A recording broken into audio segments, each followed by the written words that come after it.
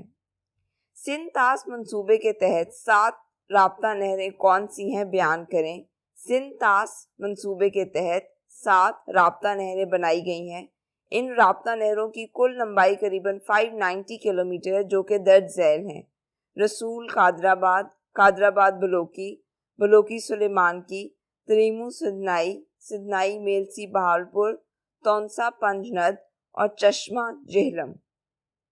تعلیمی مسائل کے حل کے لیے حکومتی سطح پر کیے جانے والے 5 اقدامات بیان کریں۔ تعلیمی مسائل کے حل کے لیے حکومت درج ذیل اقدامات کر رہی ہے: پریپ سے میٹرک جماعتوں تک مفت تعلیم اور مفت درسی کتب کی فراہمی، مستقبل کی ضروریات اور سائنسی بنیادوں کے پیش نظر نصاب کی تشکیل نو کرنا۔ نصاب ہم کہتے ہیں سلیبس کو۔ ٹیکنیکل، ووکیشنل اور سائنسی تعلیم کے فروغ کے لیے سرکاری اور نجی شعبے سے تعاون اور ان کی بھرپور حوصلہ افزائی کرنا۔ قومی اور صوبائی سطحوں پر تعلیمی مسائل کے حل کے لیے ایجوکیشن فاؤنڈیشن کا قیام۔ طلبہ و طالبات کو ابتدائی تعلیم کے لیے وظائف فراہم کرنا۔ وظائف مطلب scholarships. Economic survey of Pakistan 2018-19 کے مطابق پاکستان میں خواندگی کی شرح کیا ہے؟ خواندگی ہم کہتے ہیں لٹریسی کو۔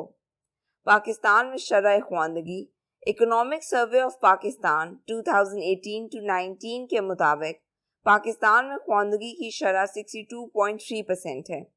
شہری آبادی میں یہ شرح 76.6% جبکہ دیہی آبادی میں یہ شرح 53.3% ہے۔ پنجاب حکومت کا خواتین کے تحفظ کے سلسلے میں نمایاں کارنامہ کیا ہے؟ پنجاب حکومت کا خواتین کے تحفظ کے سلسلے میں نمایاں کارنامہ تحفظ نسواں ایکٹ 2016 ہے، یعنی کہ وومن پروٹیکشن ایکٹ 2016، جسے 24 فروری 2016 کو پنجاب اسمبلی نے متفقہ طور پر منظور کر لیا۔ اس ایکٹ کا مقصد متاثرہ خواتین کو انصاف کی فراہمی ہے۔ پاکستان میں پہلی مرتبہ اس ایکٹ کے ذریعے خواتین کو ہر قسم کے تشدد سے تحفظ کی ضمانت دی گئی۔ Now coming towards question number 3, again we have got 9 short questions and we have to attempt 6 best short questions. شرعی عدالتوں کا قیام کب اور کیوں عمل میں آیا؟ 10 فروری 1979 کو ایک آرڈیننس کے ذریعے سے تمام ہائی کورٹس میں شریعت بینچ قائم کر دیے گئے۔ ان میں علماء کو بطور جج شامل کیا گیا۔ 1980 میں شریعت بینچوں کے بجائے وفاقی شرعی عدالت قائم کی گئی جو ماتحت عدالتوں کے فیصلوں کے خلاف اپیل سنتی تھی اور اسلام کی تشریح کرتی تھی۔ وفاقی شرعی عدالت کے فیصلوں کے خلاف اپیل کی سماعت سپریم کورٹ کا بینچ کرتا ہے۔ LFO کے تحت جنرل پرویز مشرف کو کون سے لامحدود اختیارات حاصل ہوئے؟ فروری 2003 کو وفاقی حکومت یعنی کہ فیڈرل حکومت نے لیگل فریم ورک آرڈر کے حوالے سے ایک نوٹیفیکیشن جاری کیا جس کے ذریعے صدر پرویز مشرف کو گورنروں، تینوں مسلح افواج کے سربراہوں، چیف الیکشن کمیشن اور chairman federal public service commission کی تقرری اور اسمبلیوں کی برطرفی سمیت لامحدود اختیارات حاصل ہو گئے۔ چین اور پاکستان کے درمیان دوستی کی اہم علامت کیا چیز ہے؟ چین کی مدد سے 900 کلومیٹر لمبی شاہراہ ریشم کراکورم ہائی وے تعمیر کی گئی، جو پاک چین دوستی کی علامت اور درخشاں مثال ہے۔ دنیا میں قیام امن میں پاکستان کے کردار کے کوئی سے 4 نکات تحریر کریں۔ پاکستان نے ہمیشہ اقوام متحدہ کے چارٹر کا احترام کیا ہے اور چاہتا ہے کہ دنیا میں جھگڑوں کا فیصلہ پرامن طریقے سے ہو جائے۔ پاکستان نے نہر سوئز کے مسئلے پر مصر کے موقف کی حمایت کی۔ دنیا میں دہشت گردی اور شدت پسندی کے خلاف پاکستان بہت مؤثر کردار ادا کر رہا ہے۔ کسی ملک کی ترقی میں توانائی کے وسائل کی کیا اہمیت ہے؟ کسی بھی ملک کی معاشی ترقی میں توانائی کے وسائل اہم اور بنیادی کردار ادا کرتے ہیں۔ ملک کی صنعت یعنی کہ آپ کی جو انڈسٹری ہے اور زراعت یعنی کہ ایگریکلچر میں جدید مشینی ذرائع توانائی پر ہی انحصار کرتی ہے۔ انحصار کرنے کا مطلب ہوتا ہے کسی چیز پر ڈیپینڈ کرنا۔ اس کے علاوہ اندرونی و بیرونی تجارت کا مکمل انحصار جدید ذرائع آمد و رفت پر ہے۔ آمد و رفت یعنی کہ کنوینس، آپ کی ٹرانسپورٹیشن، اور یہ ذرائع آمد و رفت توانائی کے وسائل کے مرہون منت ہیں۔ ایک ملک میں روزگار، بلند معیار زندگی، تعمیرات، علاج معالجہ، دفاع اور معاشرے کی مجموعی ترقی میں توانائی کے وسائل بنیادی کردار ادا کرتے ہیں۔ وسائل از ریسورسز۔ پاکستان کے مختلف علاقوں میں کیسے لباس پسند کیے جاتے ہیں؟ پاکستان کے لباس موسمی اور مذہبی ضرورتوں کے پیش نظر تیار کیے جاتے ہیں۔ پنجاب کے دیہی علاقوں میں مرد دھوتی کرتا، شلوار قمیض اور پگڑی استعمال کرتے ہیں۔ عورتیں دوپٹہ، شلوار اور کرتا پسند کرتی ہیں۔ شہری علاقوں میں شلوار قمیض، پینٹ کوٹ، شیروانی اور واسکٹ کا رواج ہے۔ صوبہ خیبر پختونخوا، صوبہ بلوچستان اور سندھ میں بڑے گھیر والی شلوار پہنی جاتی ہے۔ عورتیں کڑھائی والا لباس پہننا زیادہ پسند کرتی ہیں۔ شادی کے موقع پر دلہن کا لباس بڑا ہی خوبصورت تیار کروایا جاتا ہے۔ اردو زبان کس طرح وجود میں آئی؟ جنوبی ایشیا کے مسلمانوں کے عہد حکومت میں لشکروں میں مختلف علاقوں کے لوگ بھرتی کیے جاتے تھے۔ ان میں پنجابی، سندھی، پٹھان، بنگالی، بلوچی، عربی، ایرانی، ترکی اور ہندوستانی وغیرہ شامل تھے۔ لشکر میں موجود یہ لوگ مختلف زبانیں بولتے تھے، اس لیے ان کے میل جول سے ایک نئی زبان اردو وجود میں آئی۔ صنفی کردار سے کیا مراد ہے؟ صنفی کردار کسی معاشرے، کمیونٹی یا دوسرے معاشرتی گروہوں میں سیکھے ہوئے رویے ہیں جو عورت اور مرد کی سرگرمیاں، اہداف اور ذمہ داریاں تقسیم کرتے ہیں۔ انسانی کردار جہاں عمر، نسل، اخلاقیات اور مذہب سے متاثر ہوتا ہے، وہیں جغرافیائی، معاشی اور سیاسی ماحول سے بھی متاثر ہوتا ہے۔ تحفظ نسواں ایکٹ 2016 یعنی کہ وومن پروٹیکشن ایکٹ خواتین کو کن جرائم سے جامع تحفظ دیتا ہے؟ پاکستان کی تاریخ میں پہلی مرتبہ اس ایکٹ کے ذریعے خواتین کو مندرجہ ذیل جرائم سے جامع تحفظ دیا گیا ہے۔ پہلا گھریلو تشدد، دوسرا جذباتی اور نفسیاتی بدسلوکی، معاشی عدم مساوات، ہراساں کرنا، سائبر کرائمز۔ اب ہم آ جاتے ہیں آپ کے لانگ کوشچنز کی طرف۔ تو سوال نمبر 4 ہے 1973 کے آئین کے اہم پہلو بیان کریں۔ تو اس میں سب سے پہلے آپ لکھو گے پس منظر، یعنی کہ آپ تھوڑا بہت انٹروڈکشن دو گے۔ میں نے آپ کو پچھلے ٹیسٹ پیپرز میں بھی بتایا تھا کہ ہر لانگ کوشچن میں آپ نے تھوڑا بہت انٹروڈکشن اور کنکلوژن لازمی لکھنا ہے، نہ تو یک دم سٹارٹ کرنا ہے آنسر کو اور نہ ہی ایک ایبرپٹ اینڈنگ کرنی ہے۔ اس کی وجہ سے آپ کو اچھے مارکس نہیں ملیں گے۔ تو پہلے آپ تھوڑا بہت پس منظر لکھو گے، اس کے بعد تحریری آئین، وفاقی آئین یعنی کہ فیڈرل آئین، نیم استوار آئین، قومی زبان، اسلامی آئین، آزاد اور خود مختار عدلیہ، پارلیمانی آئین، آئین کی بالادستی، آئینی ادارے، 2 ایوانی مقننہ، بنیادی حقوق اور حاصل کلام۔ حاصل کلام یعنی کہ آپ کا کنکلوژن۔ ہر ہیڈنگ کے نیچے 4 to 5 lines would be enough. کسی بھی لانگ کوشچن کو بہت زیادہ ٹائم مت دیجیے گا, اس سے آپ کی ٹائم مینجمنٹ ڈسٹرب ہوگی. پھر ہم آ جاتے ہیں سوال نمبر 5 کی طرف. مسئلہ کشمیر کی ابتدائی اور ارتقاء کی وضاحت کریں. سب سے پہلے آپ لکھو گے تعارف, یا جسے آپ کہہ سکتے ہو پس منظر, انٹروڈکشن. دین مسئلہ کشمیر سلامتی کونسل میں مسئلہ کشمیر اور بھارت کا موقف. اس کے بعد جنگ بندی, سلامتی کونسل کا فیصلہ, بھارت کا کردار اور حاصل کلام.